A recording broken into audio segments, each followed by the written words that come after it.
If something's not working on your car, in this case it's the rear washer not working, the front ones are working okay, and the first thing you need to be checking is the fuses. So these are blade type fuses, the most common fitted to cars. I ordered this whole pack off of Amazon, comes complete with its own puller. I'll link it down in the description in case you wanted to get these yourself. The first thing to do is check in the owner's manual where the fuse box locations are, but don't worry, I'm going to show you the most common locations so you can check those for yourself. So one possible location might be behind the end of the dashboard. Just remove a cover and they're hiding in there.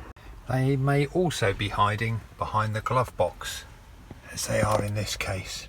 The other place to find them is underneath the bonnet, and they'll normally be under a protective cover. This owner's manual does actually give you all of the locations for the fuses and what each fuse does. So you can also look it up online, but these books are okay at the time of printing. They can sometimes be inaccurate if there's been specifications changed or modified, so don't always take these as being gospel. So on this car it's saying that it's a 20 amp fuse and it's the rear wiper and washer combined, but we know the wiper's working, so it's unlikely to be that fuse, and it's located in the fuse box behind the glove box, number 35. But the other possibility would be the washer system here, windscreen washers and windscreen wipers, fuse number 44, again located just next door. So what I've done is I've made a small template up to match the fuse, to put that back in the location that I've removed the fuse from.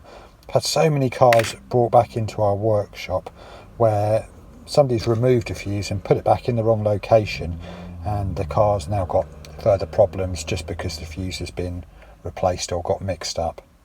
So I've removed the fuse and put my template in place.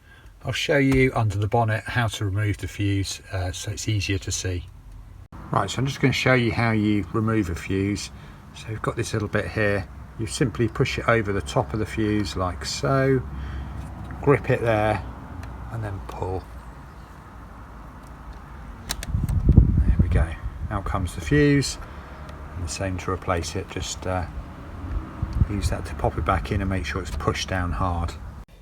So just put a light behind that and you can see the wire's intact in both of these fuses. This is the one I've removed.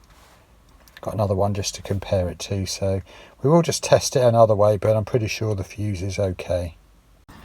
The other way to test it is with the continuity light. So if we touch that, we can see the light coming on inside. If we hold one leg with a finger, touch there, then hit the top of that, we can see it's conducting electricity, so that fuse is good.